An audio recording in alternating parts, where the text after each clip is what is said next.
vibrations, beautiful new day. So I'm so happy I finally got some time to make this video.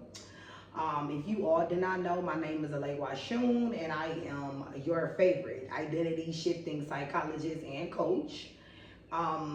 April 15th, I closed and sold my home. I am originally from Detroit, Michigan, and April 16th, me and my 3 children got on a plane and we moved to Thailand.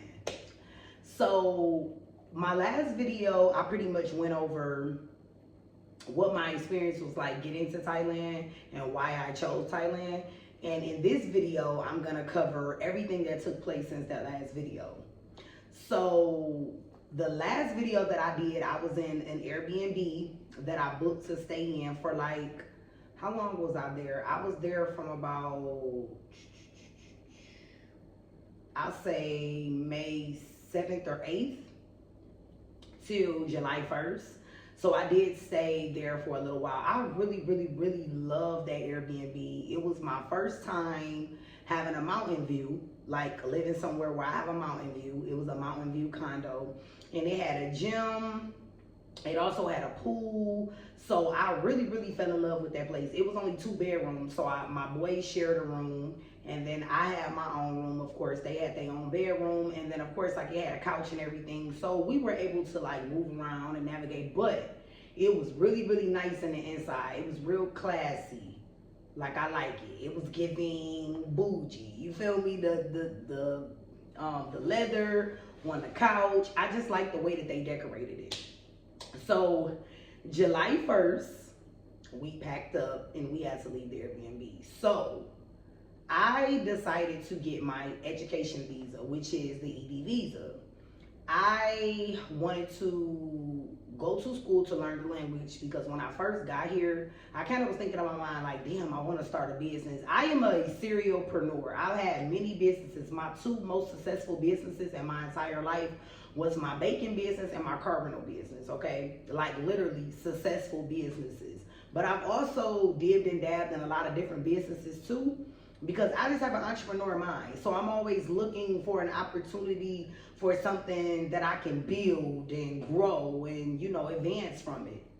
So when I first got here, in my mind, I was like, damn, I want to start a business in Thailand. And I was thinking about a bakery because obviously I'm a master pastry chef for the past 10 years. That's what I was doing as far as work.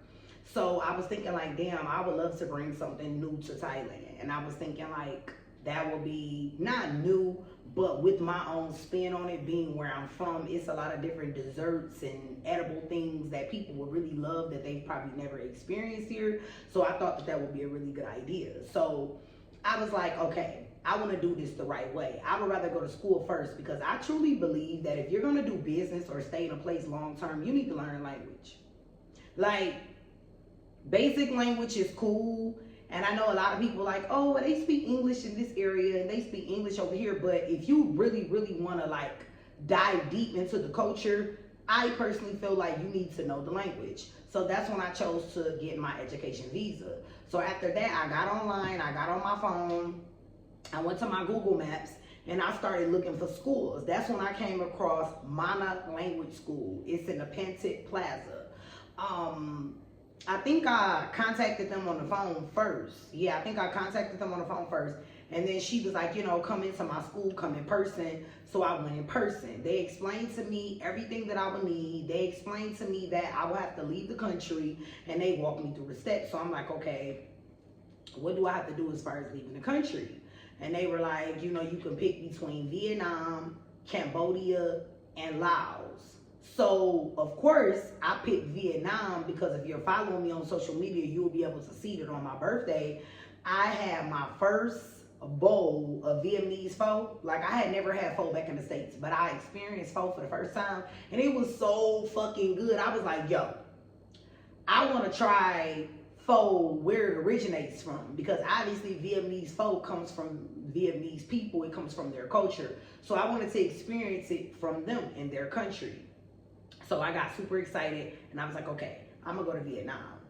So, disclaimer, I wanna kind of explain how like the issues started with the school. And, you know, I never, ever, ever will talk about something in a way where I'm downing anybody, because I always see both sides to everything, but I'm going to tell you guys the pros and the cons. So when I realized that I had to go to Vietnam, I got excited. I started planning. I'm like, okay, July 1st, we out of here. We going to go to Vietnam.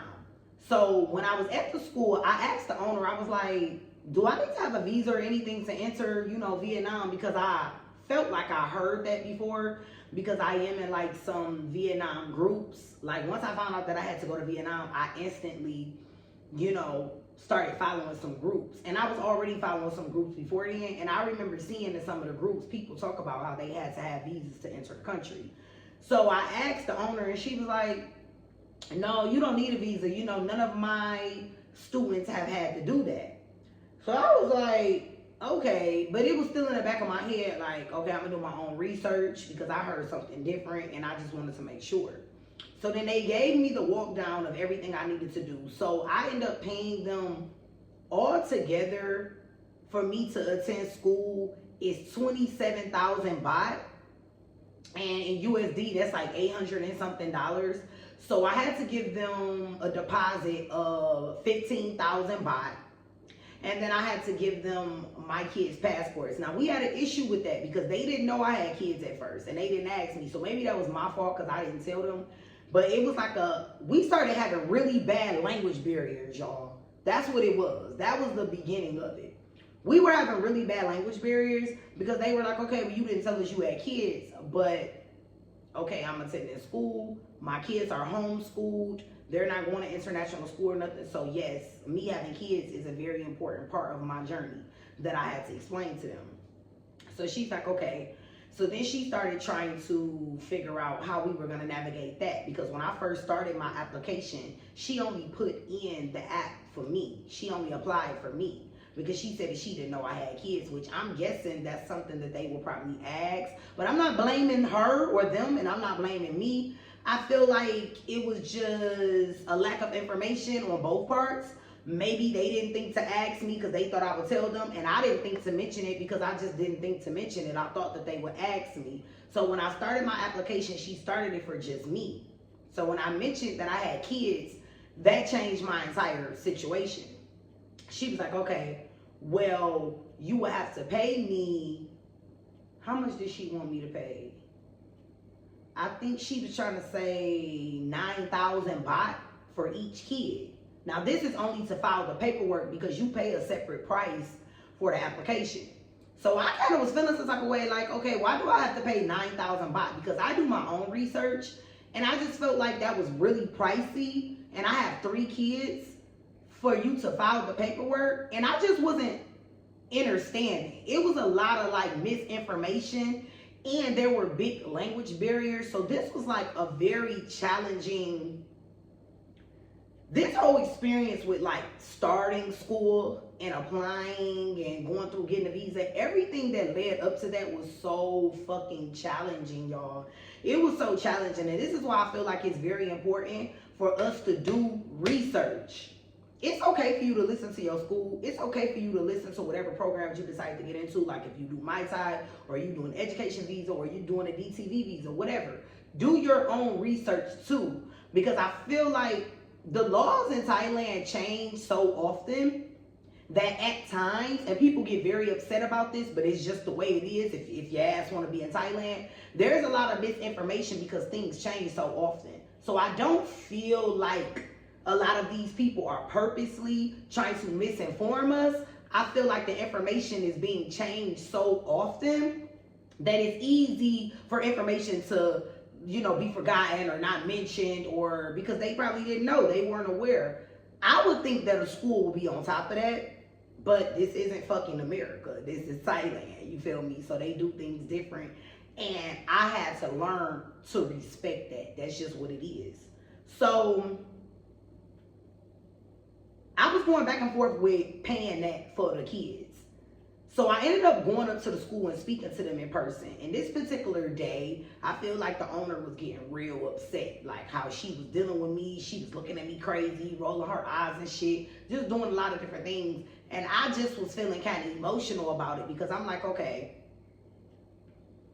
We having little issues and bumps in the road.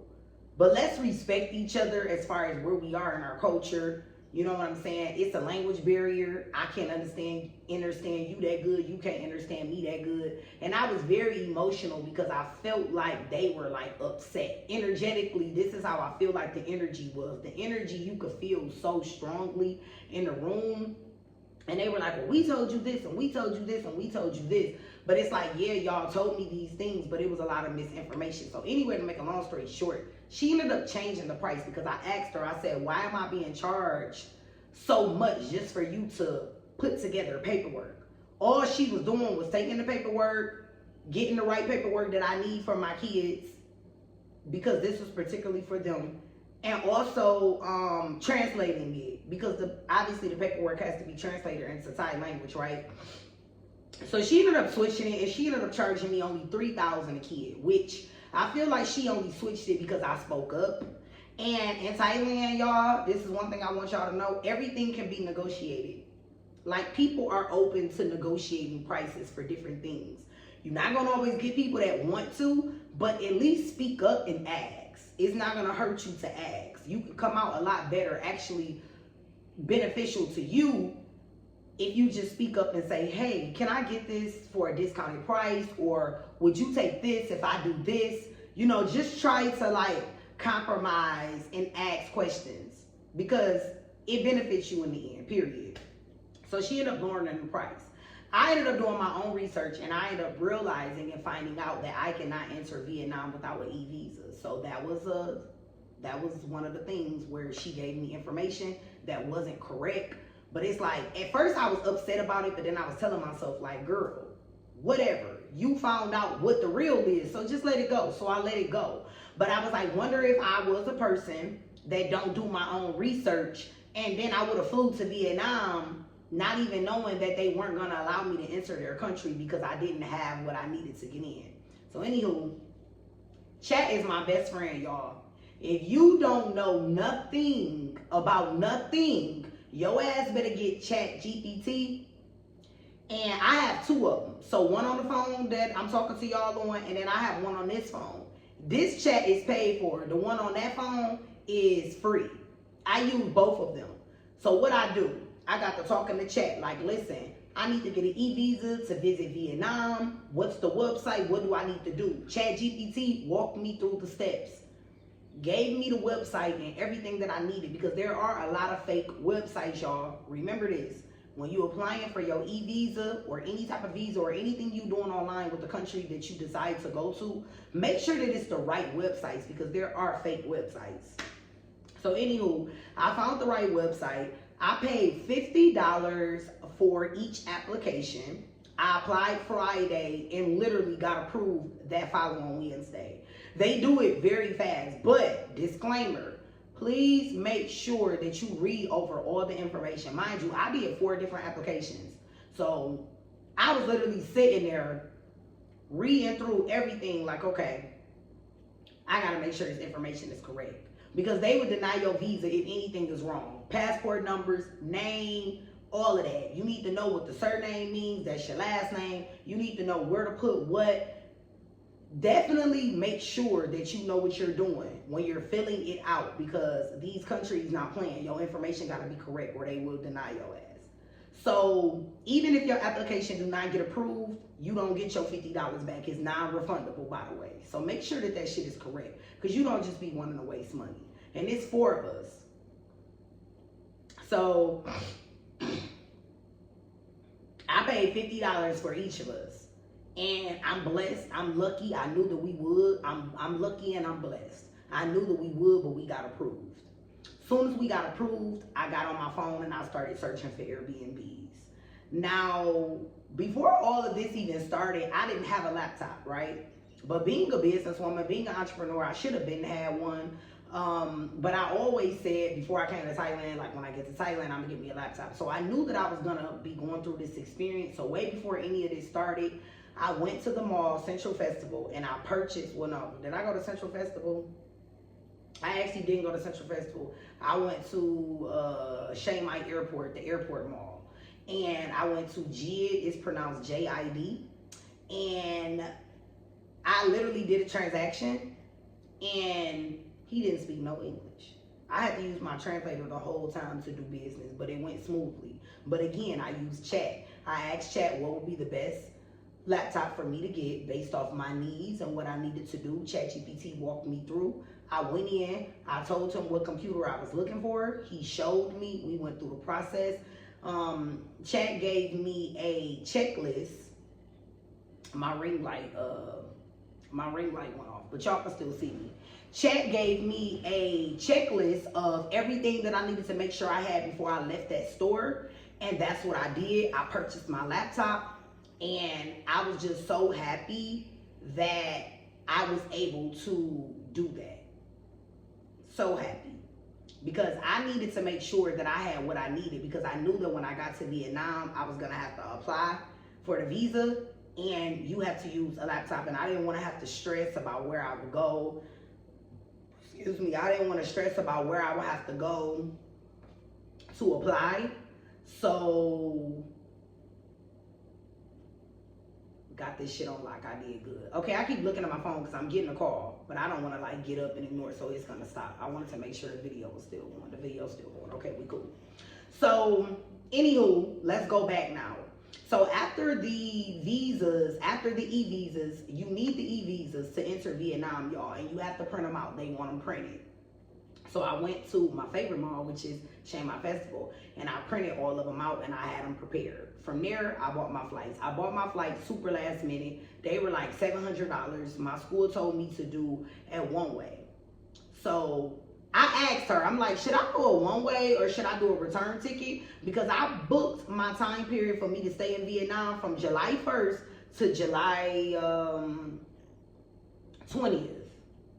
Because I wanted to make sure that I had to finish everything that I needed to do to get my visa. And I just wasn't sure when they would approve my visa or how the process would go. So I wanted to give myself more than enough time. I wanted to be safe. Like, I just wanted to be safe.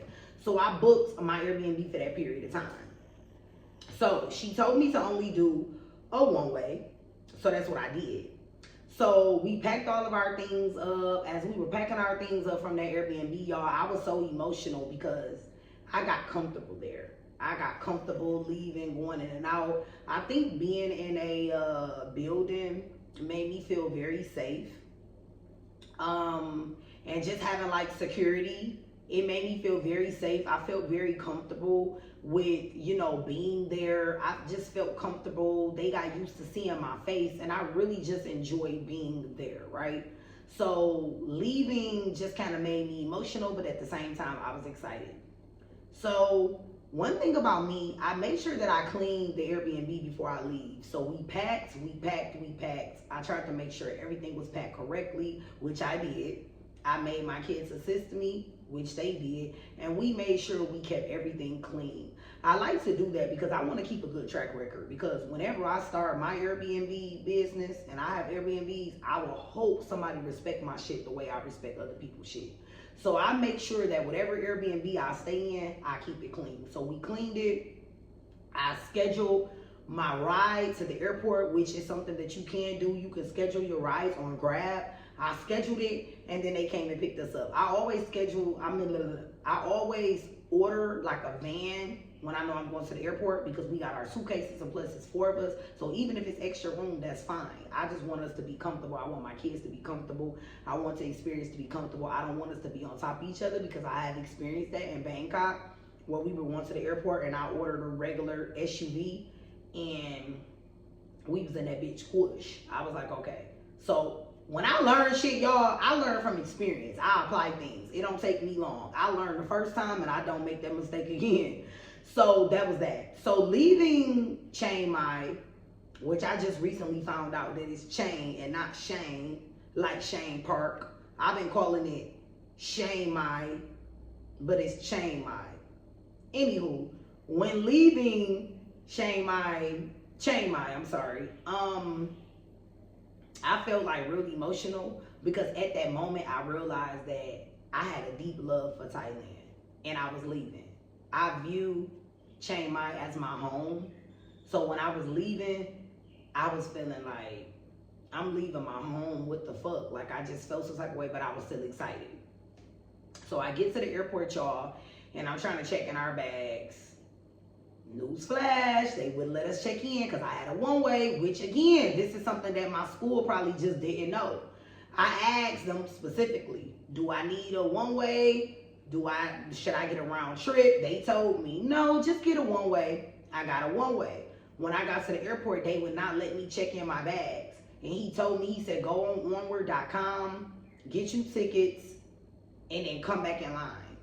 So at this time, y'all, I'm frustrated. I ain't even gonna lie. I was irritated because I'm like, this could have been avoided. I just could have got a fucking round trip, but it's cool. Okay, whatever. And I'm trying to use my phone, but one thing about your phone, because we using SIMs from these countries, when you get into the airport, your phone gonna automatically get the acting dumb. So I did not have the Wi-Fi to use the internet to buy it. So I'm sitting up here struggling.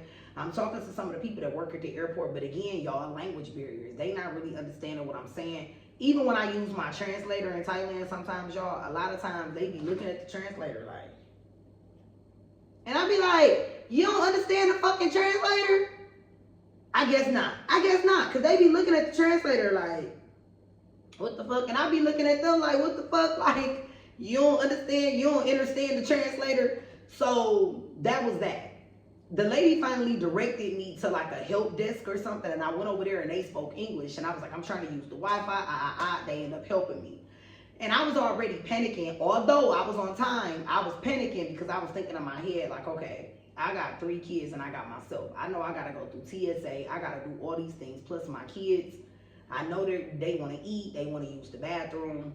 I have to show up places super early because I do have children, and I got to be smart about how I'm moving so I won't, miss things or do things wrong. Or even if I do, I have extra time because I'm early, right? So I finally got the onward tickets. He wanted to see the picture. I showed it to him.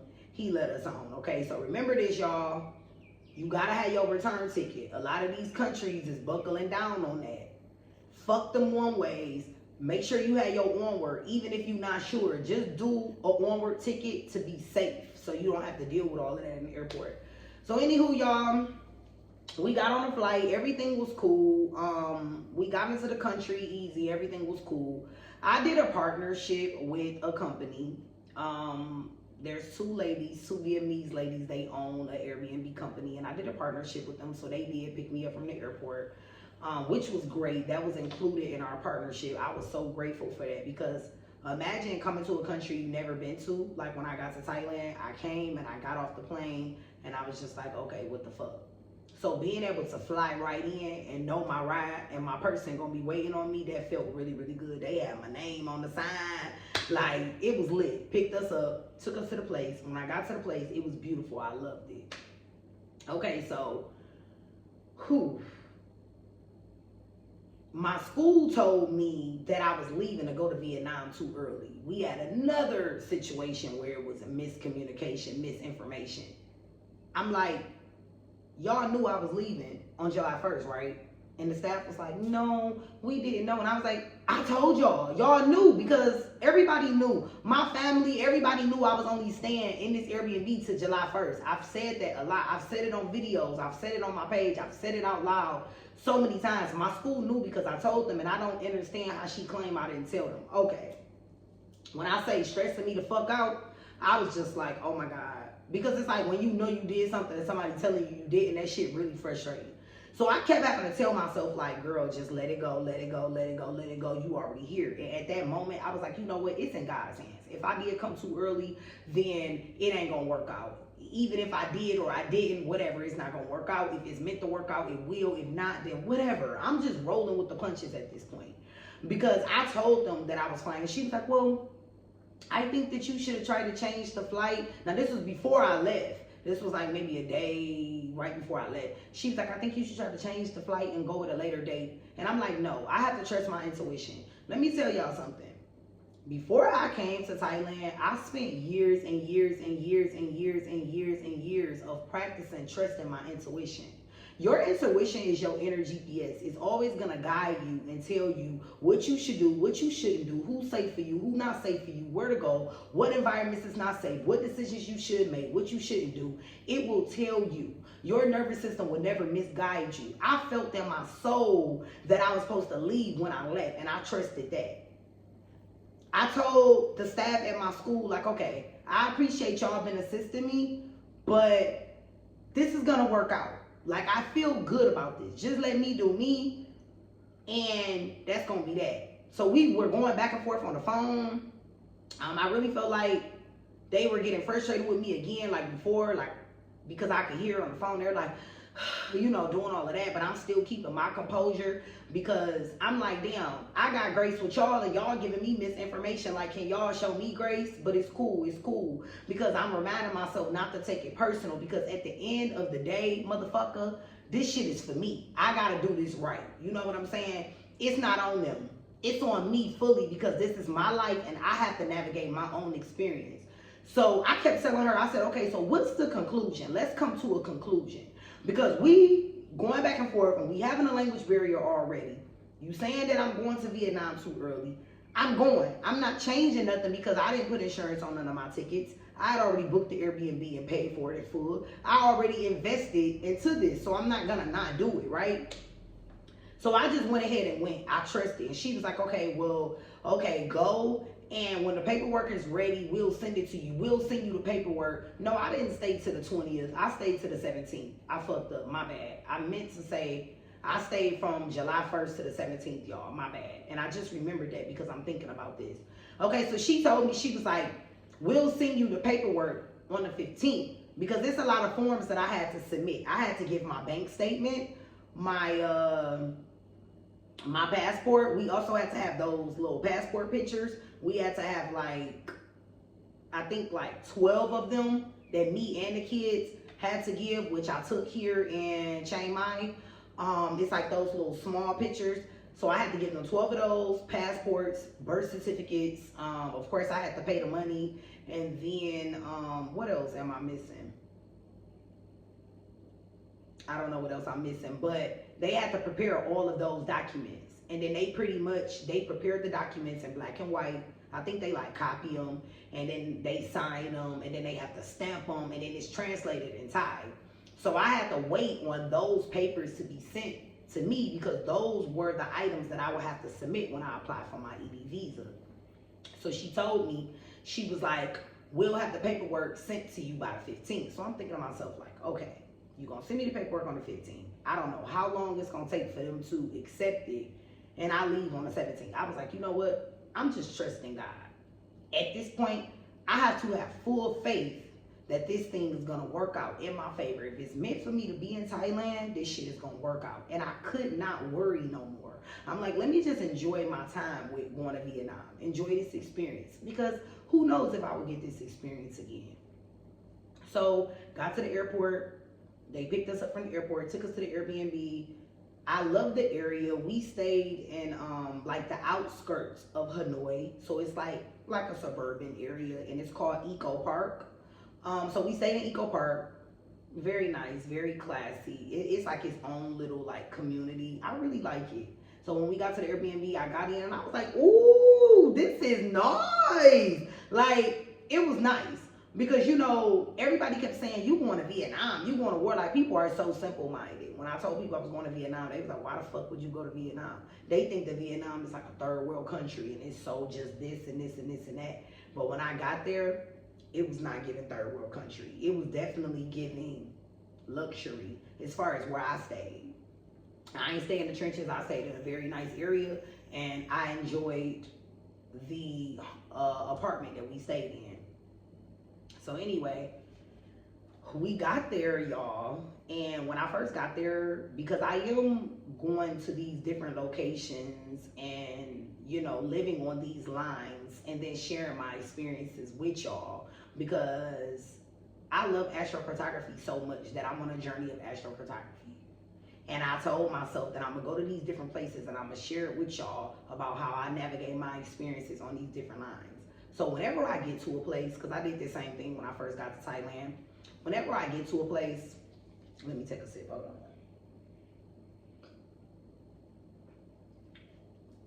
Iced coffee on the beach. So good, y'all, so good. So good, so good, so good. So anyway, Y'all know everything I say gonna come with a song. Okay, so anywho, when I get to a location, I instantly ask myself, how does my nervous system feel and how do I feel energetically? Because I always wonder if I would feel the energy of these lines right away, and that's the thing, you never do. You never feel the energy of a line right away. It takes time for it to like manifest and align with you. You get what I'm saying? It takes time. So when I first got there, I was asking myself, like, how do you feel about Vietnam? I was like, I like it, I like it, I like it. So I got there. When I got there, everything was cool. You know what I'm saying? The people, the owners that I was doing a partnership with, they were helpful. You know what I'm saying? They introduced themselves. They were helpful. Everything was good. So in Vietnam, y'all, I have my Mars IC line, my Neptune MC line, and my Uranus MC line. I do not recommend living on those lines all together or individually for long periods of time. You can travel on these lines, but shit can get hectic. Now, I knew that my time in Vietnam would not be easy, but I did not expect to have the experiences that I had. I didn't expect it. I didn't see it coming.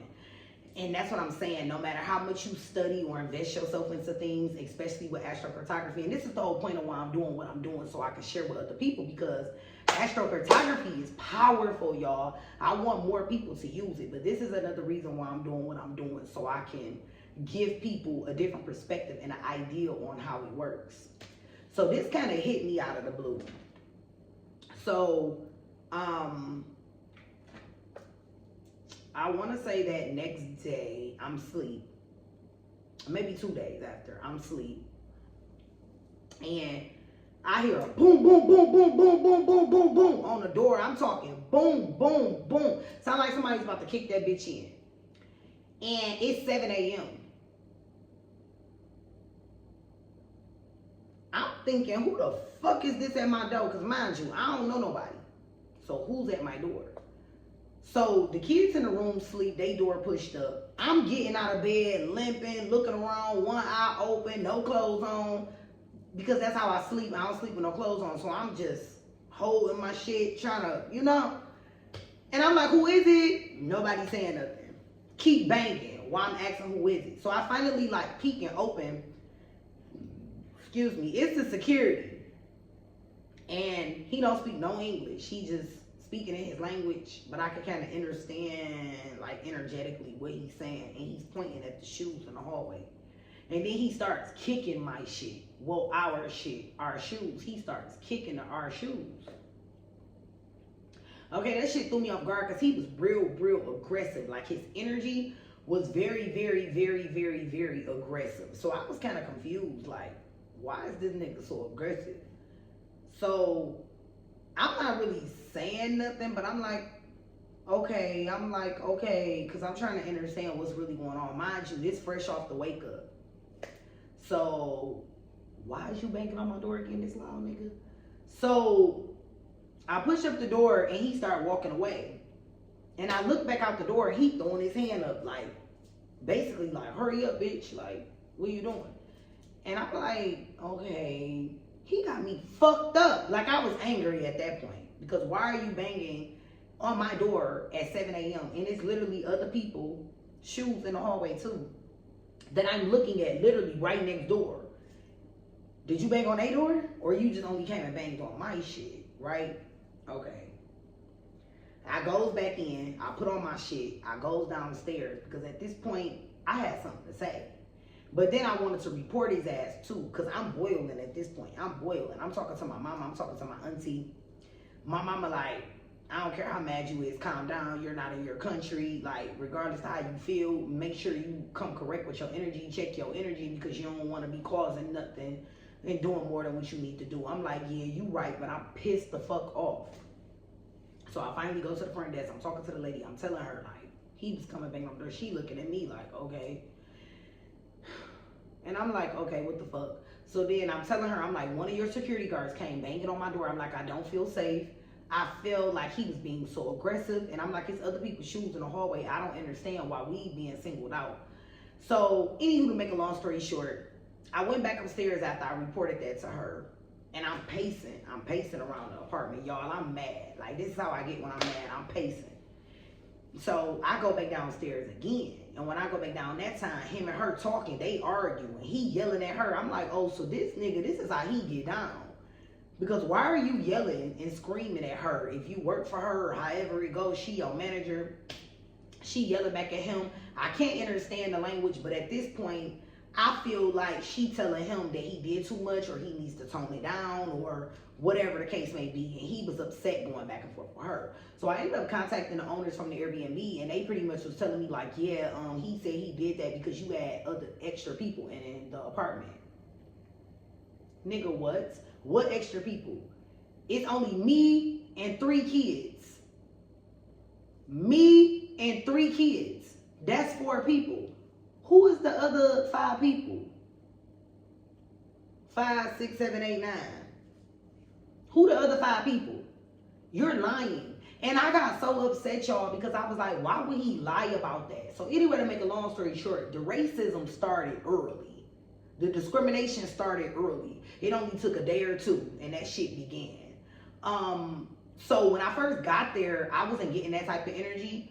But like I started seeing slowly but surely what the astrocartography was talking about. Now we're gonna go back. Mars icy line is not a good line to live and travel on because you will get aggression from people. And people will automatically be confrontational with you even if you're being peaceful. Even if you're being peaceful, it don't matter. You are gonna be viewed as a problem, like a target. Because Mars is a war-like energy. It's war. You get what I'm saying? So imagine being on it, and it's going to cause a lot of disruptions within your home life. So technically, I was in that Airbnb from July 1st to the 17th. So that apartment was my home life at that moment. Because that was the manifestation and the experience that I was having. Since I was living there, laying my head there, that is technically what you call home life. So let me go deep into detail more so about that really fast. So I made notes for y'all because y'all know that I get long-winded. And I want to really explain this deeply so people can truly understand. So Mars on the IC is emotional friction, anger, triggers, feeling of being misunderstood at home. So it's internal and domestic tension, easily irritated, hypersensitive to invasion of personal space. People will challenge your sense of belonging. Fights or misunderstandings with locals can happen easily. Also, you can attract hot environments like aggression, noise, tension. Emotionally, this is a very uncomfortable placement for long-term living. It'll pretty much make you feel like you're defending your peace constantly, right? So let me go back. So social instability. Listen, I'm telling y'all, when I just told y'all that people may challenge your sense of belonging, that's literally, I had to go back to that because I just remembered that. That's literally how I felt. I was getting a lot of stares and a lot of like weird ass energy in Vietnam. And I actually had this one particular day when I was there, I had got real bad anxiety. Mind you, y'all, I don't deal with no anxiety issues. I had anxiety years ago and I healed that shit by myself with my own different spiritual acts and tools and things that worked for me. So I don't have issues with anxiety. Now, every now and then, you know, shit'll try to creep itself in, but a full-blown episode, I can't tell you the last time I experienced that. This one particular day, I was in Vietnam. My motherfucking anxiety was through the roof. I was shaking. I felt hot. It was just so much fucking tension. So that was the first thing that happened. I also got discriminated against going to a restaurant where we went and ate. And that was like a really weird ass experience. So of course, like I was telling y'all, I wanted to have pho in Vietnam. You know, pho is one of my absolute faves. I love it. I eat it very often since I've been in Asia. It's one of my favorite meals. Like I just love pho. So I Googled and found a place for us to go to. And Sky, Ew. I'll call you as soon as I'm done. I'm shooting my YouTube video. You actually on here, so say hi to everyone. Fuck off. I'm fucking crying. This is live and in color, y'all. She hung up. That's my best friend, y'all. She crazy. So anywho, we went there and I was pretty much telling them like I needed to exchange my money. Like I needed to switch currency, right? From Thai baht to Vietnamese dong. And of course, they didn't speak English. They both let it be known that they didn't speak English. It was a woman and a man. So I'm on a translator, and he pretty much showing me on the map where to go. He like, go to Gold Street, it's here, like it's a whole bunch of places, and he like translating in his translator. And I'm like, okay, cool. Now I don't know if they thought that maybe I just didn't have no money or what, but I had money. I just needed to have more because we were gonna walk around Old Quarter, and you know, just in case I saw something that I liked, I wanted to have the money that I needed, right? So I go into my purse and like I'm looking at my money. So the lady, she pointed at my money and then tapped oh boy, and they talking in their language, and I'm like, okay, whatever that's about. So I ordered my food. We ordered our food, which is 4 bowls of beef noodles, which is, you know, the pho. And after that, they started preparing, but they didn't bring it over, but they just cook it. They cook it like right in front of the restaurant. Like, you know, like if you know anything about Vietnam, a lot of these places that do like the soups or like the stews, they make it right in front. So they making. So she comes over there and she's like, pay now. So first off, I'm caught off guard because bitch, I thought you don't speak English. You just was saying you don't speak English. Now you speak English when you telling me to pay now. And I'm looking around like, it's people who walked in right after us. It's people who've been sitting, mind you, it's Europeans all around me, right? And we the only niggas, as always, most times. She ain't go to none of these people, tell them to pay now. Everybody checks sitting on their table. And I just felt like, why you come over here and ask us to pay? We didn't even get our food yet. I just felt singled out. And y'all, I'm telling y'all, I'm very intuitive. So it's not what you say, it's what you don't say. I can feel energy. So energetically, I felt like she was just being a bitch. She was just being nasty. So I instantly felt the way, but I'm like, okay, let me pay her. So I gave her the money, and then I put it in the translator, like, I was like, am I the only one that is paying? I was like, these people, you didn't ask them to pay. So she read it, and she laughed. And she laughed, y'all, and she walked the fuck away. So I'm like, okay, this is getting very weird. Like, okay, whatever. I'm still seeing people come in that's coming in throughout this time period. They ordering their food. She never, mind you, all of the tables is close together, y'all, so you can see everything. Mind you, she not going over to none of these people with a check. She just bringing them their noodles, they eat. And mind you, most of them is Europeans, okay? So I'm like, okay, let me just finish eating and get the fuck out of here. Because at that point, I can tell that I was being discriminated against. Like, it wasn't really that big of a deal, but it really was, because it's like all of the nastiness and the attitude was just uncalled for, right? So we had a lot of other weird ass experiences. I'll tell y'all about the biggest one. They drive crazy than a motherfucker in Vietnam. You hear me? So this particular driver kept swerving in and out of the lane. So the cars that's coming this way towards us, like if they feel like they can slide in, they're gonna do it. So he was driving real fucking crazy, and it was nighttime, and I just was concerned because their roads are so narrow and small. So I put on the translator, like, could you please slow down? Like, I'm in fear for my life. Like, I have past trauma with cars. Like, could you just slow down, please? So he read it, and he like laughed and was like, okay. Y'all, he kept doing this shit. He kept doing it so much to the point where we almost hit another fucking car, and I lost it. I spazzed the fuck out. I'm punching his dashboard. I'm yelling. I know he like, what the fuck is she saying? Because obviously he don't speak English.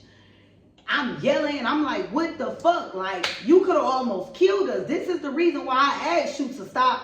Like, what the fuck was that? Like, what was that? Y'all, I was so over Vietnam. Okay, I'm gonna just straight up say it like this. Vietnamese people, to me, from my experience, okay, this is my experience. Nobody gotta agree. They're not kind. To me. To me. Now, that's not all Vietnamese people. That's only a selective few that are not kind. I did meet some kind Vietnamese people while I was there. But majority of the people I experienced was not kind. They just weren't kind. And I got a lot of stares. They were taking pictures. 2 people asked for a picture. The other person was my driver, and he snuck and took a picture. And then I saw him sending it. Then I kind of looked over, and he saw me looking. And I was just like, laughed. I laughed and was like, oh, okay. So then I took my phone out, and I got a picture with his ass.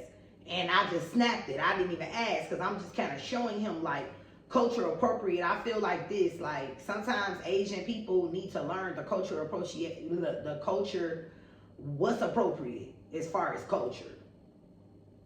You know what I'm saying? And I'm saying that because it was another situation where an Asian woman, Vietnamese, came up to my son and started touching his hair, like putting it into a ponytail and rubbing it, and he was very uncomfortable. He was very irritated because I teach my kids that nobody should touch your crown. And I told him that he should have screamed. And it's like things like that, you know, the touching, the stares, the pictures. Okay, I get it, right? But it's a certain level of respect that one needs to have. And I'm not giving you grace just because you fucking Asian. Because me being a black person, a melanated person, if I come to your country or even not in your country, when they are in America and I deal with them, I'm still respectful. If I was disrespectful to them in America too, they gonna be upset just like how they will be if we was in fucking Asia. So I feel like all types of different people in different cultures need to respect other people in their culture. Black people, we don't like being touched. I don't want, we're not feeling it. We don't want nobody touching our hair. We don't like that. So that was like an issue for me because I had another situation where somebody, you know, was pretty much like doing the same thing to me. I had a woman and I was sitting there eating ice cream and she came up to me and grabbed me from the back. Bitch. Grabbed me from the back and then pointed at the camera and was telling me to take a picture. So she didn't come and tap me and ask me. She pulled me already, mind you. I got the spoon right here about to go in. And she pulled me to take a picture. So it just be experiences like that that's kind of like, okay, I would rather you ask me. A lot of weird ass energy. But now I'm going to break it down and explain to y'all why the energy was weird. And then I'm going to go into my experience with the visa in my school. So, remember I told y'all I got Mars on my IC. And then I got Uranus on my MC. And then I got Neptune on my MC. So I'm going to do a quick little breakdown. I already explained to y'all about Mars. So Uranus on the MC is sudden changes, isolation, feeling different publicly, okay? So it was kind of like me feeling seen as an other and odd, which I definitely feel like the energy I was getting made me feel that way. And it was simply a reminder that I am an other. From the stares, the energy, I definitely felt like a fucking other, right? And people stare and treat you like an outsider, random, unstable, public interactions. You can feel like people don't get you or make quick judgments, unexpected changes to plans, visa process, work, etc. And it's not necessarily that it's me, it's the Uranus energy making you feel ungrounded and disconnected from the culture around you. So let's go back to the public interactions. Now, with the random, unstable public interactions, it's like I went into a store and the lady was selling liquor in there and I was trying to buy some liquor. And I don't speak Vietnamese, but I could say Sen Chao. So I was at least saying that because that's culture appropriate, right? Because people need to learn what's culture appropriate. At least be able to speak in any language of the country you're in. Be able to speak and greet. Greeting is very important. And a lot of people will appreciate you a lot more if you at least can greet them in their language. So I goes in there trying to buy the liquor. And I'm trying to talk to her and she throws her hand up. I noticed that Asian people do this a lot. When they don't understand you, their patience be thin and short as hell. I thought Americans' patience was thin and short as hell. No, Asians be, if they don't understand you, they get irritated and flee you. So that's what she started doing. And I'm like, then I picked up the bottle and then she said the price. No, bitch, it's too late now. I just was trying to tell you I'm trying to get liquor. I'm asking you about the liquor that you're selling. Don't you want to make money from it? And you telling me to flee? That's an example of that interaction that I was just talking about with the Uranus energy. Just weird, random, public, kind of like, you know, you be feeling like humiliated because it's other people in there, you know what I'm saying, European people, it's other people and they just buying and minding their business and then the motherfucker telling you to flee. So that was real fucking weird. That was just an example of the random unstable public interactions that Uranus creates on that line, right? Another thing, unexpected changes to plans. Now, when I got to Vietnam, I was gonna be on my content creator shit. I was going to all these different places. I was gonna get content. Y'all, I was so uninspired to shoot any content there because I just felt uncomfortable being there, so I didn't go. Another thing is I did the collaboration with the company that I was telling y'all about, the business, the partnership. And this one particular night, she wanted to take us out on the tour. We had planned it and everything. Do y'all know that this night we went on the tour, we were supposed to go around the city, around that area. We were supposed to go to the fireworks, out to eat, all of this nice shit. None of it happened that way. It rained. It was pouring down, which was kind of uncomfortable. We couldn't really enjoy it because we was on one of those little carts, those little truck cart things where it's no windows on the side, so the water coming in. So I'm like, okay, this is annoying, like just how it went. And we missed the fireworks, which my kids was upset about, but I was explaining to my son that I wasn't upset because I know that I'm on my Uranus line. So when you're on your Uranus line, it can make things happen unexpectedly, just out the blue, that you didn't even prepare for and that you didn't even know would come or would happen, but it just happens unexpectedly out the blue and it's fully out of your control. And you gotta accept the shit because that's what Uranus does. Uranus is unpredictable as fuck. That's the energy that Uranus creates, right? So I wasn't really mad about that. But as all of these things were happening, knowing the astrocartography of it is the only thing that helped me remain sane and to really understand why I was having those experiences. So that's what helped me get back grounded. When I was in that moment where my anxiety was through the roof, I kept telling myself, you have to do this, you have to do this, you have to do this. It's a lot of reasons why you have to do this. You have to do this because you got to get your visa.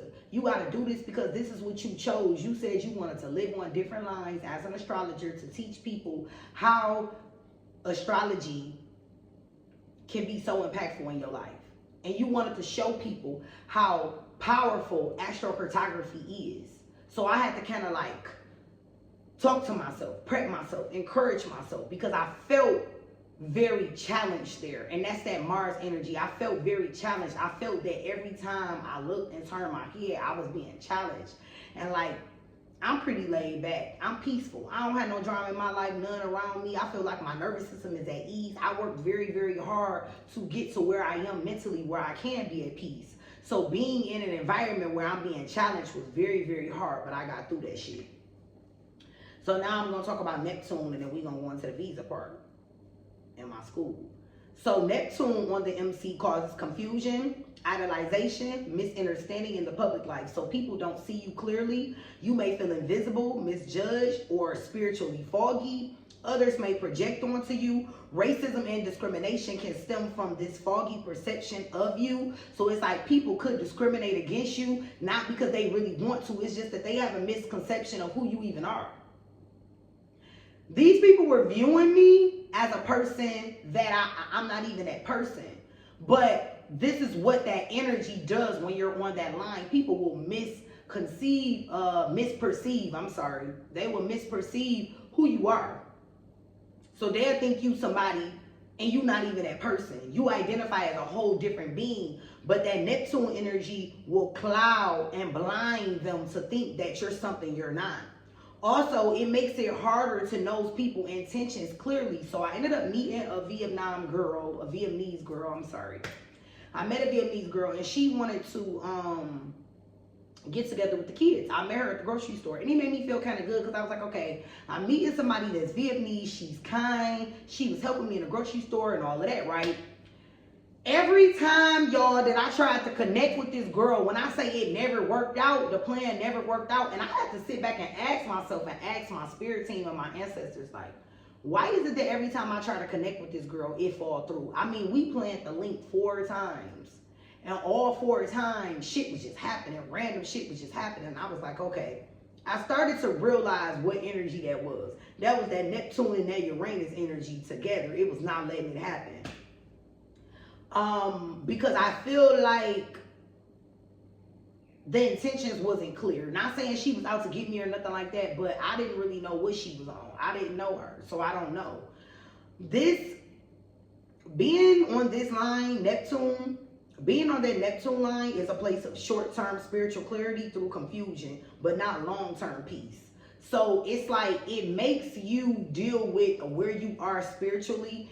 And when I was there, I kept asking myself, like, is this really what you want? I ain't gonna lie, y'all. For a minute, I was like, I'm about to go the fuck back to America.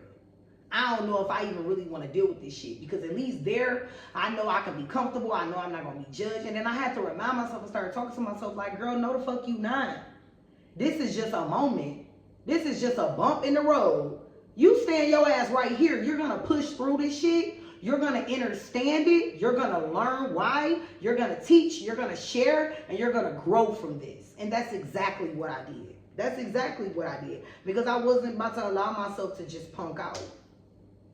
So under the Mars energy, people were basically triggering my inner fire. And then under the Neptune energy, people were not seeing the real me. And then with the Uranus energy, I was feeling like an alien, right? So with the staring, acting weird, the low-key racist vibes, all of that stuff, it's all vibration based off the lines. These lines, real fucking thing. So what I learned is that Vietnam was a mirror for me, but not a forever mirror. And Thailand is more so of like the slow cooker. So it's like I'm building the meal to my empire in Thailand. But I had to stop through Vietnam to get that charge, to experience that quick reminder. And that's what the lines did for me. So I was being tested, but I did not break. But it also helped me learn where I should put my energy into things and how I should respond to things. It just reminded me of everything I've been working towards on this journey this whole time. Now let's jump into the visa process, y'all. That was kind of crazy. So why, y'all remember how I told y'all that the school said that they would send me the paper on the 15th? Y'all, they sent that paperwork the 3rd. The 3rd day I was there, they sent everything. And I was blown away because I was like, okay, universe. I see you, universe. You feel me? Because I knew that everything was going to work out in my favor. This is why when I was going back and forth with the school and all of that stuff was happening, I was trying not to put too much energy into that.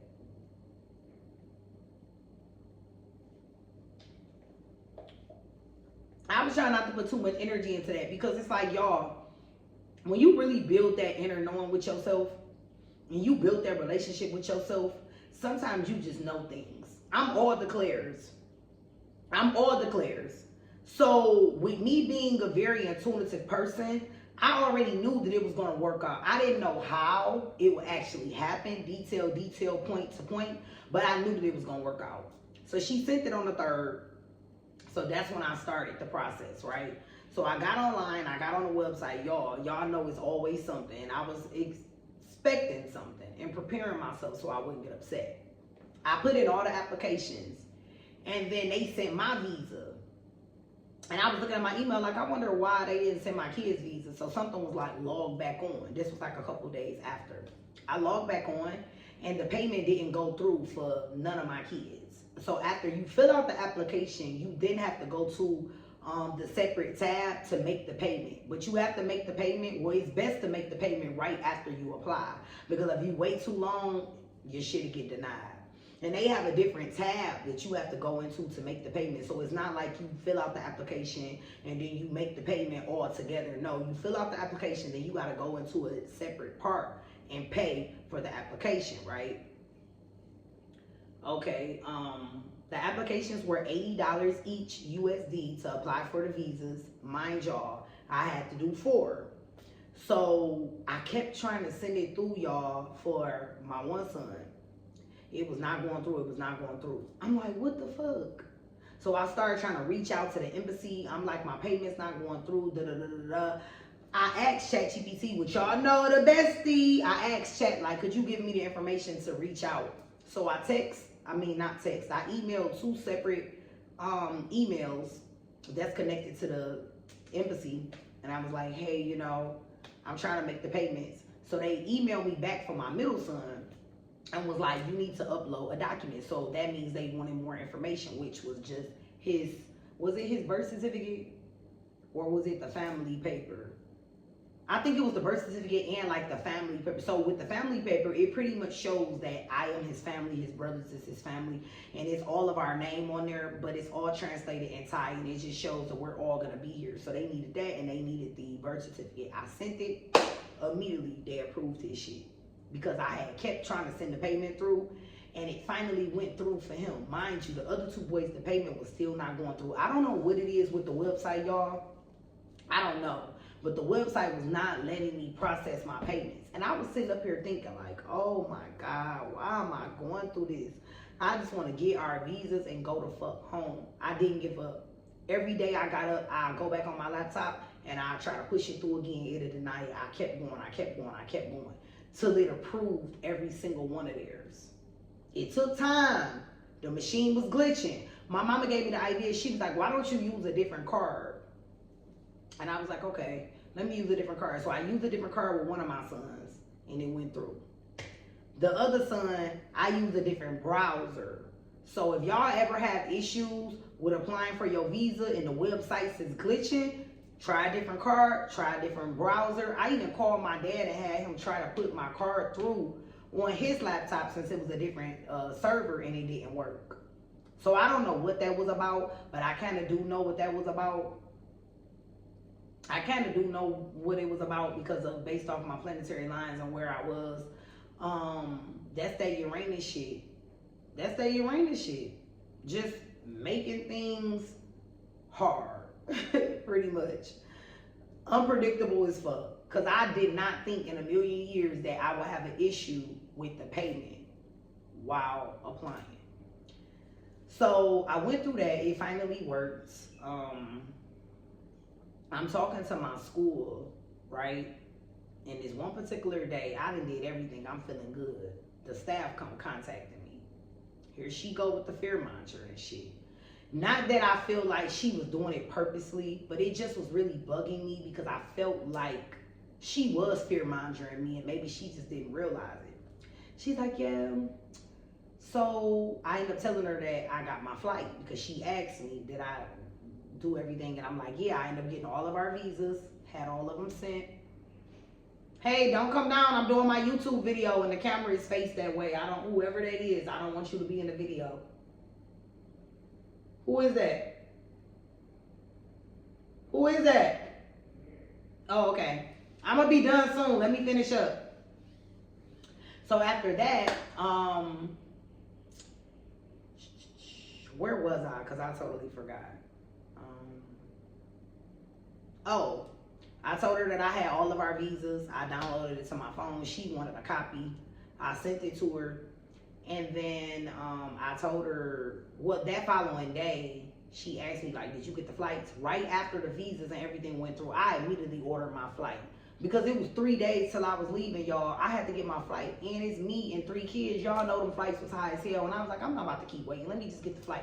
So she was like, you should have asked before you got the flight. You should have spoke to me because you should have got a direct flight to Chiang Mai. And I'm like, ain't no way that I can get a flight to Chiang Mai. It's not possible. I had to have a layover in Bangkok.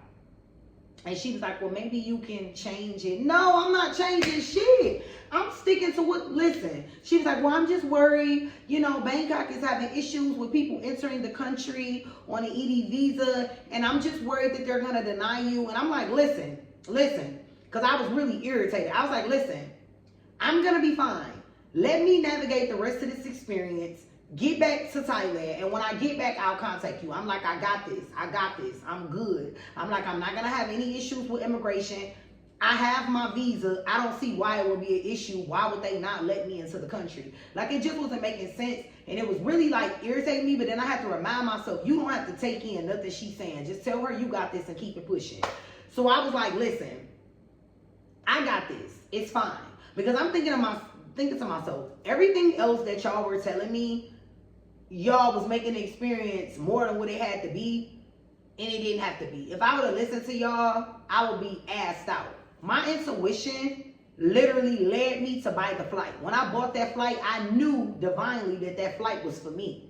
I didn't have no feelings like, oh, I shouldn't do, I'm worried, I'm concerned. And that's the whole point of like what I'm saying on this experience, y'all, and on this video. You gotta learn how to trust yourself. You can't depend on nothing outside of you.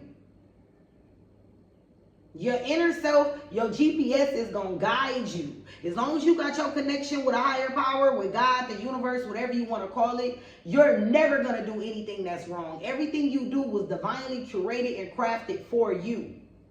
And I had to really trust myself and not listen to everything I was being told, because a lot of the information I was being told was wrong. Because guess what? I was so fucking happy to leave Vietnam. I was so happy to leave Vietnam because I just don't feel like I had a friendly experience in Vietnam. I didn't like it. The people were not kind to me like that. I didn't have a good time. I didn't. Being in Vietnam was very uncomfortable and challenging for me. I learned a lot, but I never want to go back and return and have to experience how I felt. It really showed me that you really have to love yourself. Because no matter where you go, everybody not going to like you. But it was very challenging to be in a space where I was singled out. And I felt really like an outsider because of the color of my skin. And it also made me feel bad because I had my kids with me. And I was like, damn, I don't want them to experience this firsthand. They're children and they already got to experience this so young, traveling. But then again, I thought about it like, okay, no, maybe it's a good thing because they need to experience and see how the world really is so that I can prepare them and help them. Because one day I was there, y'all, I ain't gonna lie, I was so bitchy and snappy with everybody, everywhere I was going. And that night, I went to sleep and I woke up the next day, I apologized to my kids. I was like, you know what? I apologize. Because I was literally being very snappy. Not just to them, but everybody. Because I was on defense. That's that Mars energy. That's why you don't need to be on your Mars line unless you a fucking athlete. But I was on defense. Because I was dealing with so much negative energy that it had me like ready for whatever. And I don't like that energy that I was in because I'm not that type of person. I want my nervous system, my body, my mind, my spirit to feel safe. I want to feel safe. That way I can feel at ease because you're only going to be at ease if your nervous system feels safe. I did not feel safe in Vietnam. I just did not like it. I never want to return. And I'm not going to down talk Vietnam and say you should never go or the next person shouldn't go. I'm going to always say check your fucking astrocartography. Because I could go to Vietnam and have a terrible experience, but you can go there and have a really harmonious lines. You can have your Venus line there, your Jupiter line there, your moon line there. And Vietnam could be a very transformational place for you. It could be a pro. It could be a very good thing. It could be a blessing for you. But for me, I don't have good lines there. So by me being an astrologer, I would never down talk any country. I can't. It makes no sense because I understand that in astrocartography, it's not about you as an individual. This isn't personal. This is all planetary. This is all astrological. It has nothing to do with how you look and all this other shit. Like, I couldn't take that personal, even though I knew a lot of the energy I was getting was low vibrational, and it was because of how I looked to an extent. I knew that it was all astrology. So I couldn't really get mad at my experience. I just feel as though now I know from in the future, Vietnam ain't a great place for me. It's not a great place for me. It might be a great place for you, but I would never tell anybody do not go and do not visit. because we all are different. We all have different natal charts and we all have different experiences. So when I got back to Thailand, y'all, guess what happened? I got through immigration. Simple, easy piece of cake. Wasn't nobody stopping me. Immigration was very kind to me, actually. So now they got it where when you enter in Thailand, you gotta have these little cards. Now, when I first came to Thailand in April, they wasn't doing that. They started this in May. When I went to the desk, it was this girl, and she was like, do you have the card, the identification card or whatever? And I was like, no. So she's like, okay, you got to go down there and get it. So I ended up going down to the other side of the airport, and it was a girl that worked there. Do y'all know that girl stood there and did all 4 of them for me and my kids? I didn't ask her to. She just did it. But that's how aligned I am. That was that big Jupiter coming through. So in Thailand, I'm on my Saturn line and my Jupiter line, like I told y'all before. And a lot of people would say, oh, I wouldn't want to be on my Saturn line. Saturn is difficult. Saturn is delayed. Saturn is limitations. Saturn is going to restrict you. But Jupiter there too. So Saturn is going to only limit me to an extent, not completely. Jupiter is going to dissolve some of that. Jupiter is going to take away some of that. So at the end of the day, everything is going to work out for my good because big Jupiter, big guru energy, Jupiter is going to always bless me in the end. I'm always going to come out on top of everything. Everything that I experience here in Thailand, no matter if it starts as a challenge, is always going to end in a blessing because that's how Saturn and Jupiter collectively works together. So when I got off the plane, I came here to my 5-bedroom, 4-bathroom house. I had a lot of challenges, y'all, with getting a home, okay? And all of that was Saturn energy. Now, the first house that I was going to get, and this is something y'all have to watch out for. The first house I was going to get, I was going to pay him the deposit for the home. It had a pool in it. It was real nice, plushed out. I was taking him the deposit. When I got there, my agent sent me the address again to come so that we can meet with him and give him the deposit. When I got there, he had me come to a whole different house. And this is something y'all gotta watch out for in Thailand. They do this a lot. Even in the Facebook groups, they'll post like a house, and that won't even be the house. I ain't gonna go too deep into it because you know they got their laws about saying certain shit. But you have to be very careful when you're doing business or any type of transactions here. You have to do your research, ask questions. If something doesn't feel right, it ain't right, okay? So I went to take him the deposit and he brought me to a completely different house. The house next door was the house I was supposed to get. He talking about he changed his mind. He no longer wants to rent that house out for that price. How the fuck so you ain't gonna tell me you changed your mind? Oh, okay, that's how we plan it, deal off. So I told him, I was like, I'm not even interested no more. Because he's like, well, just look at this house. No, nigga, this not the house I wanted. That was the first issue that happened with a house. The second situation with a house, I found another house in a real nice community. The gym was nice. It was a gated community. It was nice as fuck. I was supposed to be going to give her the money that Monday. That Sunday, she contacted my agent and was like, oh, somebody already got the house. And my agent was like, I thought we just talked to you Friday and told you that we bringing the money Monday. And she was like, well, this person wasn't really a client, like a new client. They were a past client and they already sent me the money. So I just went with them. After me and you just sat down, negotiated things, had a conversation, all of that, you just gonna give my house away? Oh, okay, that's how we planned it. So those were 2 things that I went through with the house shit. And I never intended on getting a 5-bedroom. I never intended on that because I only got 3 kids, so I didn't really need all the extra space, so I thought. But this is a great example of what Saturn and Jupiter collectively does together. I went through all of that. If you watching me on Instagram or been following me, you will see that I was getting up almost every day when I was in the other condo, going to look at houses, going with my agent to explore different houses, going different places, visiting, doing videos. I have a lot of content that I'm going to put out for houses that I was seeing. I just haven't got a chance to edit it yet. But I was going every day looking at houses. And, you know, it wasn't easy. But in the end, what happened?